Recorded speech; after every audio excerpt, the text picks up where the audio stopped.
रहमान रहीम, अस्सलाम वालेकुम। मैं हूं ज़ीशान अहमद सिद्दीकी। आप देख रहे हैं सबसे पहले पाकिस्तान। चेयरमैन पाकिस्तान तहरीक इंसाफ इमरान खान ने जेल से इंतहाई अहम पैगाम भेज दिया और एक वफाकी वजीर फौरी इस्तीफ़ा दे सकती हैं। इन दोनों खबरों की तरफ आऊँगा, लेकिन इससे पहले मैं इस वक्त मुल्क की जो मौजूदा महंगाई इस पर ज़रूर बात करूँगा। इस वक्त मुल्क में महंगाई की असल वजह क्या है? इस वक्त मुल्क में महंगाई की असल वजह है मुल्क में सियासी इस्तेहकाम। मुल्क इस वक्त जो है सियासी अदम इस्तेहकाम का शिकार है और जब तक मुल्क में सियासी इस्तेहकाम नहीं आएगा तो माशी अदम इस्तेहकाम का शिकार रहेगा मुल्क। अब इमरान खान साहब को ले लीजिए, क्योंकि मुल्क में फौरी तौर पर इलेक्शन होने नहीं है और अगर इलेक्शन होंगे, इलेक्शन के बाद ही मुल्क में जो है इस्तेहकाम आएगा। लेकिन इलेक्शन तो होने नहीं है, क्योंकि तमाम सियासी जमातों को पता है अगर इस वक्त मुल्क में आम इंतखाबात करवाए जाते हैं तो आम इंतखाबात में यकीनन जो जीत है वो किसकी होगी सब लोगों को पता है, इसमें कोई दो राय नहीं है। अगर मैं नाम लूँ तो इसमें कोई मज़ायका नहीं है। वो इमरान खान साहब हैं। अगर मुल्क में फ़ौरी तौर पर आम इलेक्शन इंतखाबात होते हैं तो इमरान खान साहब जो है भारी अक्सरियत से जो है इसमें कामयाबी हासिल करेंगे। अब जैसा कि अटक जेल में कल इमरान खान साहब के खिलाफ जैसे फ़ौरी तौर पर वज़ारत दाखिला की जानिब से एक नोटिफिकेशन आ गया कि इमरान खान साहब की जान को ख़तरा है, लिहाजा अब इमरान खान साहब के जो केसेस की समाअत है, ख़ास तौर पर क्योंकि तोशा खाना केस तो ख़त्म हो गया, मैं अपने पिछले व्लॉग्स में बता चुका था कि तोशा खाना केस जो है इसको जो है सुप्रीम कोर्ट के हुक्म पर जो है इस्लामाबाद हाई कोर्ट जो है मुअत्तल कर देगी। इमरान खान की वो सज़ा जो है मुअत्तल हो गई और ख़त्म तो नहीं, लेकिन वो जो उनको सज़ा दी गई थी फ़ौरी तौर पर उनको अटक जेल में मुंतकिल किया था, वो ख़त्म कर दिया गया था। लेकिन उनको साइफ़र के केस में जो है जो ऑफ़िशियल सीक्रेट एक्ट और आर्मी एक्ट के तहत जो नया कानून बना है उसके तहत इमरान खान साहब के खिलाफ एक मुकदमा दर्ज हुआ था।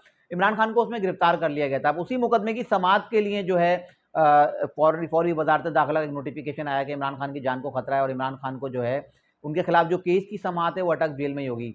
अब इस केस के जो जज हैं अबुल हसनात ज़ुल्करनैन, वो इस केस की समाअत के लिए जेल गए और जेल में ही उन्होंने इस केस की समाअत की। जबकि इमरान खान साहब के 5 वुकला भी पेश हुए, लेकिन जब उनके वुकला का मौक़िफ़ आया तो उन्होंने कहा कि इमरान खान साहब को जो है फ्री ट्रायल की जो है इख्तियारात नहीं है। इमरान खान साहब अपना मुकदमा उस तरह से पेश नहीं कर पा रहे जिस तरह से उनको करना चाहिए, जिस तरह से उनको लड़ना चाहिए।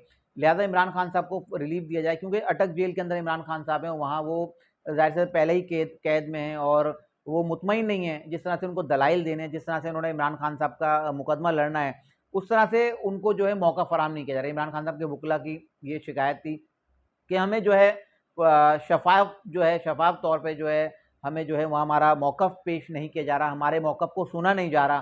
तो इमरान खान साहब अटक जेल में मौजूद हैं। अब वहाँ उनके केस की जो है ट्रायल हो रहा है और उसको कल सुना गया और इमरान खान साहब को 13 सितंबर तक के लिए दोबारा जुडिशल रिमांड पर जो है दे दिया गया है। अब इस पे जो है मैं एक बात और भी करता चलूँ, इस्लामाबाद हाई कोर्ट के चीफ जस्टिस आमिर फ़ारूक साहब ने कल एक शॉर्ट जजमेंट दी, जिसमें उन्होंने कहा कि मैंने दोनों फ़रीक़ीन को नहीं सुना और दोनों फ़रीक़ीन को सुने बगैर मैंने इमरान खान साहब की सज़ा मुअत्तल की, क्योंकि ये सज़ा 3 साल की थी, कम दौरानी की सज़ा थी, तो इसलिए जो है हम इस सज़ा को जो है मुअत्तल कर सकते हैं। तो अब chief justice Islamabad high court से तो एक सवाल बनता है, वो इमरान खान साहब हों या उनके वुकला हों या पाकिस्तान की अवाम का, कि अगर आपने दोनों तरफ के फ़रीक़ीन को नहीं सुनना था तो आपने इमरान खान साहब जो इतने दिन जेल में रहे, तो वो क्यों रहे? अगर इतना सा मसला था और आपने यही जजमेंट देनी थी तो आप फ़ौरी तौर पर इसका फ़ैसला देते और इमरान खान का जो ये फ़ैसला जो तोशा खाना केस में ट्रायल कोर्ट से दिया गया था इस्लामाबाद की, आप इसको उसी वक़्त मुअत्तल करते, इस केस को इतना लंबा ना चलाते। बहरहाल अब आपने जो है ये फ़ैसला दिया और आपने सुनाया और इमरान खान साहब इतने अरसे जेल रहे। अब लेकिन इमरान खान की जो है दूसरे केस में गिरफ़्तारी डालकर इमरान खान को अब 13 सितंबर तक के लिए जो है जुडिशल रिमांड पर दे दिया गया है। बहरहाल ये तो मैं पहले भी कह चुका हूँ कि इमरान खान साहब जो है जल्द जो है रिहा हो जाएँगे, क्योंकि अब ये जो केस है ऑफिशियल सीक्रेट एक्ट का, ये भी मुतनाज़ा हो चुका है, इस पे भी बहुत सारी चीज़ें हैं। लेकिन अटक जेल में इमरान खान साहब के खिलाफ समाअत क्यों हो रही है? ये मैं आपको ख़ास तौर पे बताऊँगा ये बात, कि इसलिए हो रही है कि इमरान खान साहब के लिए बहुत सारी बातें थी कि इमरान खान साहब जो है मुज़ाकरात करना चाहते हैं, इमरान खान साहब बाहर मुल्क जाना चाहते हैं। बुशरा बीबी बहुत से लोगों के पास गई, उन्होंने कहा कि इमरान खान को रिलीफ़ दिया जाए। ज़ाहिर-सी बात है इमरान खान जब जब मुतल्लिक़ा अदालत जाएँगे, बाहर निकलेंगे, मीडिया से गुफ्तगू करेंगे, मीडिया तक उनकी रसाई भी होगी, तो यकीनन ये कहेंगे कि मेरा कोई मुआहिदा नहीं हुआ, मेरे कोई मुज़ाकरात नहीं हुआ, मैं जो है किसी तरह का ना मैंने रिलीफ़ माँगा है, ना मैं बाहर मुल्क जाऊँगा, मैं इन लोगों से लड़ूँगा। इसी में मैं वो चीज़ ऐड कर दूँ, मैंने खबर के आगाज़ में कहा था इमरान खान ने अब जो है पैगाम दे दिया। इमरान खान ने जो एक पैगाम दिया, उन्होंने कहा मैं डटा हुआ हूँ और मुझे 100 साल भी अगर जेल में रखते हैं, मैं हार नहीं मानूँगा, मैं अपना मुकदमा लड़ूँगा। मैं डरूंगा नहीं, मैं इनके आगे झुकूंगा नहीं, मुझे कोई बाहर मुल्क नहीं जाना, मैं इधर ही मर जाऊंगा, लेकिन मैं बाहर मुल्क जाना पसंद नहीं करूंगा।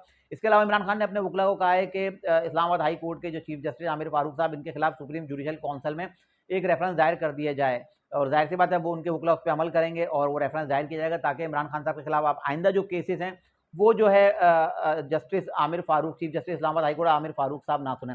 इसके अलावा दूसरी खबर कि एक वफाकी वजीर का इस्तीफा आने लगा है। महंगाई आपके सामने है, और महंगाई का जिम्मेदार कौन है वो भी है। अब निगरान वफाकी वजीर शमशाद अख्तर साहिबा ने कहा है कि मैं तो अब सोच रही हूँ कि मैंने वजारत ली क्यों, मैं इस मसले में फंसी क्यों।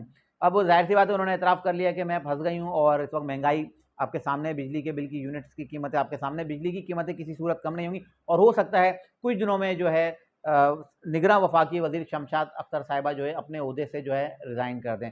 इंशाल्लाह मज़ीद खबरों और नए तरीके का फिर हाजिर हूँगा, तब तक के लिए इजाज़त दीजिए। अल्लाह हाफ़िज़।